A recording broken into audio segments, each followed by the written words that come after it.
So I used to think that having strict criteria was being bougie or picky. Now I know it's protective. From refusing to date anyone with my ex's name or honoring my height so I don't feel like a jolly green giant. Here's how setting petty boundaries is actually an act of deep kindness to my nervous system. Okay, so I decided to get on these apps. And I you're on the apps, there are people to look at, you start to swipe. And in that comes a whole bunch of series of decisions. And I noticed when I saw certain things in certain profiles, like my body just had a reaction to it. And you know me, your girl got curious. And in that, I decided to just set deal breakers for myself in honoring that. And, at first I noticed like a hesitation to do that because I felt like, oh, that's being mean, that's not being kind. But then I was like, I need to be kind to my damn self. Okay. And here are some examples of where like I had that conversation in the mirror with myself and was like, girl, what part of me was like, listen, boo, you need to choose us first. And these are some of the things that came up out of that little tussle. Okay. So the first is one of the deal breakers or no's was anyone with my ex's name. And my ex has a pretty common name. I didn't think about it at the time, obviously. Um, but at first I didn't have this rule when I was swiping. I thought to myself, like, especially if I saw people that like had some of the other things that I was interested in, I was like, you know what? Like, why not ignore it? But then I thought to myself, like, damn, that would be pretty rough for like there's a part of me, there's a part of my brain that's saying this is okay, but there's there's a part of my nervous system that like just had like a visceral reaction to hearing her name, to seeing her name, and then even beyond that, because I can deal with that on a whatever basis, but like within a romantic context, to imagine like constantly calling this person, like saying my ex's name or a variation of her name, while talking to a new person, I just felt like that would be really tough for my nervous system. It's like my nervous system is trying to be calm and be present and receive while also constantly hearing the name over and over again is like, ah. I just decided, you know what? Even if this isn't rational, even if this isn't fair to the other person, I'm just going to listen to what my body is telling me and decide to be fair to myself and my nervous system. And also acknowledge like, damn, this is a lot for her to take on, like being out in these streets. Like, why create another level of barrier? Why create another level of struggle to have to deal with when I actually don't have to deal with? And, even though my ex-wife had a pretty common name, like there are lots of names on planet. There's lots of people with lots of different names. And I think part of the reason why at first I was willing to concede is because I had a sense of scarcity. There were some vestiges of scarcity around it, like, oh, I had to accept this because how many people out there and the name is so common and da da da da da. But then one day I was like, F that. F that. And now, honestly, if I see someone on a dating app with my ex's name, it's an instant left, and sometimes it's a straight up block because I think about to my nervous system, how can I show a kindness to her by ensuring that I don't have to see that name again when I swipe on my phone when I'm trying to explore some connection. Like that's a gift to myself by ensuring, because you know how they recycle profiles. And so I was like, that's one of my deal breakers. Like, I'm not trying to pursue anything with someone that has my ex's name, point blank, period. And who knows? It's a funny thing too, because I think about, man, like I just think about dating people with common names now, and I'm like, oh boy, like, ugh. Am I gonna have to think about this person every time? But no, regardless, even if whatever it is, this is what I need now to be kind to my nervous system. And I'd be like, I got your back, boo. This is me having your back. So that's the petty, quote unquote, deal breaker number one, which I don't even think it's petty. I think it is a kindness. Okay. The next one that came up is a physical thing. So you probably can't tell if just knowing me via video, but I am 6'2". Okay. And I have been tall my whole life. I was 5'10" by the fifth grade. I had Um, I've just been tall my whole life. And my entire childhood and much of my adult life, it was something I was pretty insecure about. I felt like it made me less feminine. I felt like I think that was the biggest thing. I felt like because of societal and cultural gender norms type stuff, I felt like my height put me outside of femininity. And it was only very recently that I have like really embraced my height and I love it. And you know, something I will give myself credit for is even though I felt insecure about my height, I've never not loved heels. Like, and I prefer comfort now. So now I'm more of a wedges and espadrille girly at this point in time. But like I love it. I just love the height and I just fully embrace it.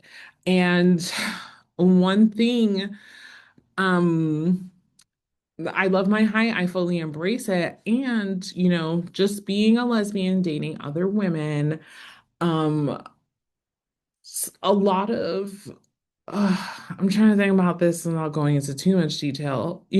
Some women are like, that's great. And then I would say, honestly, and this is not true about all of them, so all of y'all don't come for me. I'm just talking about my lived motherfucking experience that with some masculine presenting women who, and I say this, you know, yeah, I'm just gonna say it. I was hesitating, but then I unhesitated because I'm just gonna go in.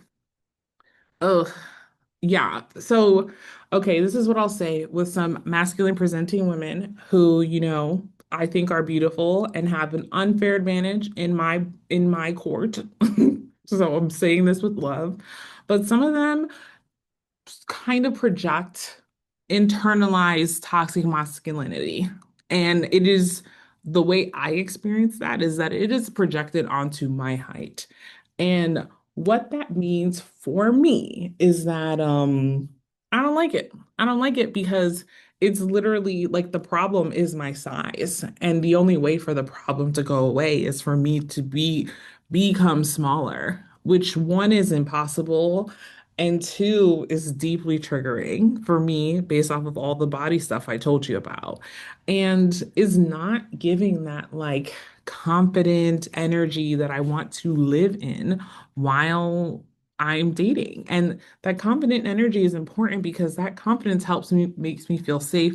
That confidence makes me feel grounded. And that confidence helps me not second guess or question the decisions that I make that can honor and center myself.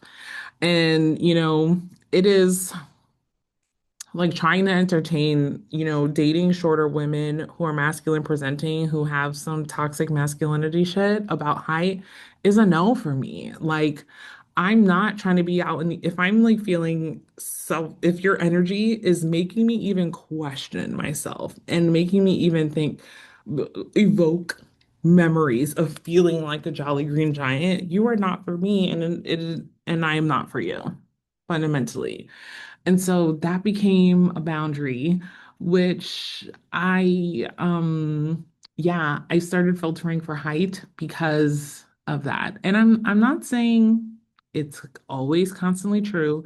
I look for different things, but like it's just one thing I pay notice to. Like this is a way to honor my body and how I feel in my body is to notice, well, what's the shit that other people project onto that? And do I want to deal with it or not? And does that projection interfere with my capacity to center myself, to honor myself, and to stay safe?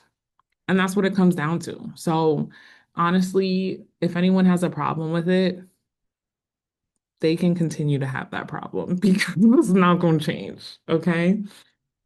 So that's the second one. And the third one, uh, I feel, I feel nervous about sharing this with you all. Um, but I'm going to do it. And I felt nervous about it because I didn't want to like, of course, the constant concern, which I feel like is like patriarchal conditioning, is like I don't want to be mean, I don't want to not be nice to people, da, da, da, da, right? That's the those are the mind gremlins that pop up when I think about whether or not I should share this, but I do want to share it because it's ultimately self-honoring.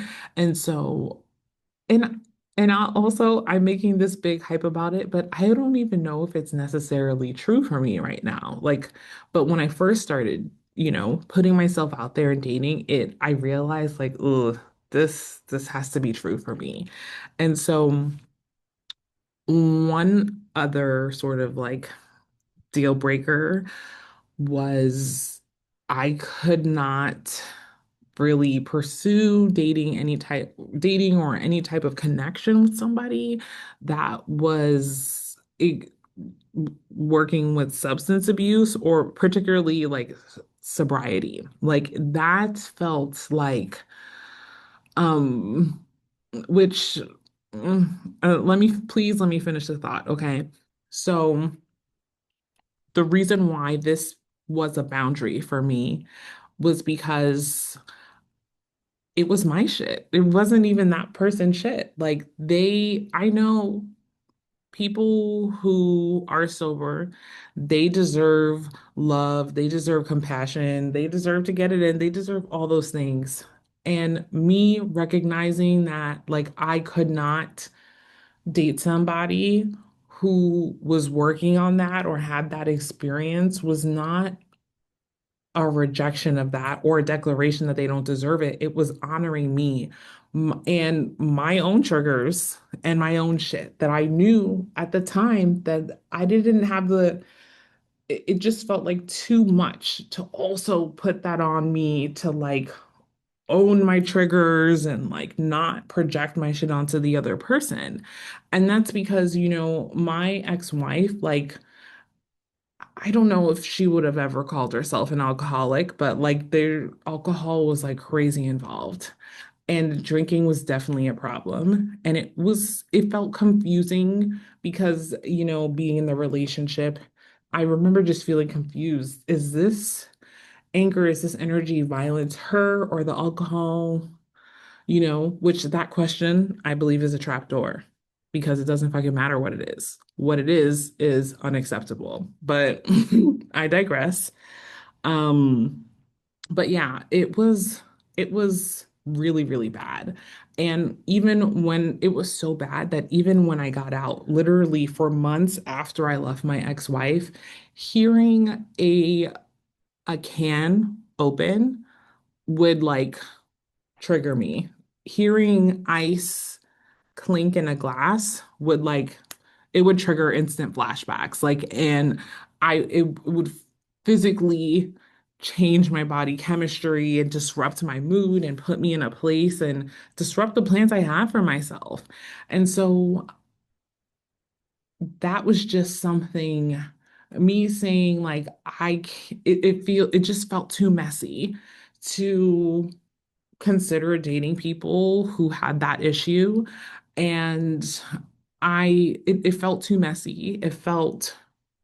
I realized it was again unkind to myself and also honestly unfair to the other person because all of the shit I have around that's my shit. That's not their shit.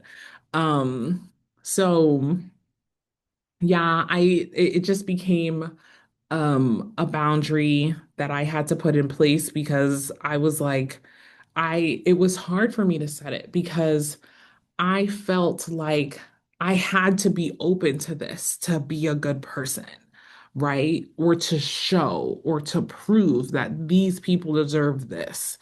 But then I had to pump the brakes and step the fuck back and realize that my body, my energy, my heart, that I, Sable Mensa, I am not an equal opportunity institution. I am not a fucking rehabilitation center. My decisions don't determine who is worthy or who is deserving. They don't. But my decisions do determine my sense of personal power. My decisions do determine my sense of safety.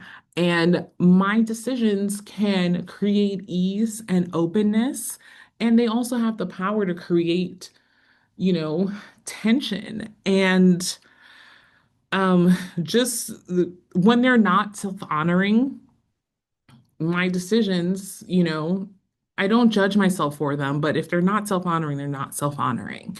And putting myself in a position to like date somebody who was working on something that I had personal triggers around, it just wasn't right. And it also, I realized I didn't have to use my body, my energy, or my heart to prove that I'm a good person by making those things available to people who have certain things going on. My body, my body is not a public commodity. It is privately owned by me.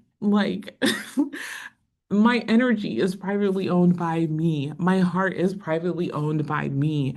It is not a public good that everyone is inherently entitled to. I get to decide who has access. And not only do I get to decide who has access, people get to motherfucking earn it. And in the space of all of that, that's what this means.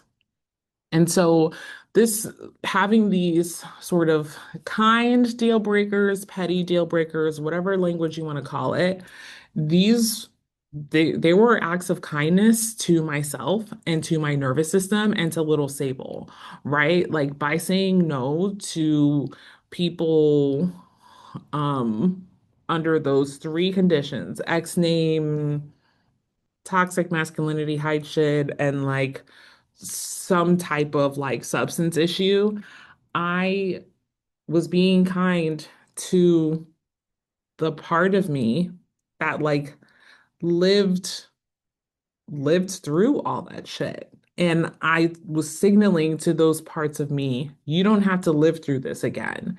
And I signaled to those parts of me, you deserve to experience like desire and joy and ease without having to worry about this shit. Like that was me saying, I got your back, you're safe, and it's okay to be here. And I'm gonna make sure you don't have to deal with shit you don't have to deal with. And that's it. Like that's how those those kind deal breakers, they were they were such a like an ultimate act of like self-love and care for myself.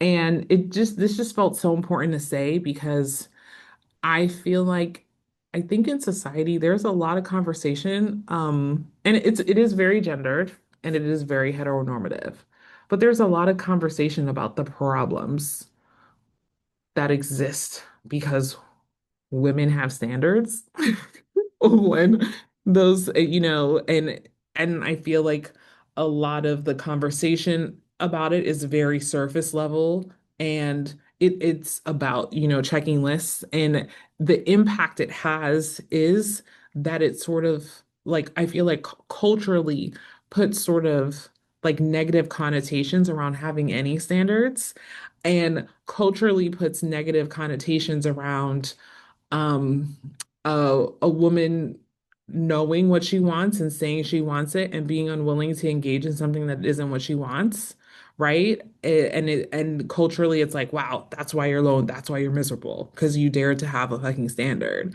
And which we talked about being alone, right? Like I even though I'm single, I never feel alone. Like I am with myself and I'm having a jolly good old time. And if you cannot add to that, you have a problem because you are not going to be up in here for much longer.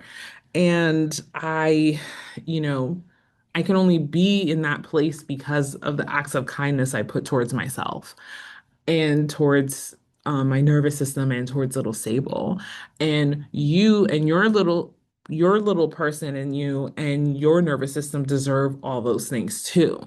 So I want to know, what are your kind deal breakers? Like, what does that for you? I have a list of mine in the companion guide to help inspire yours. The link is in the description below.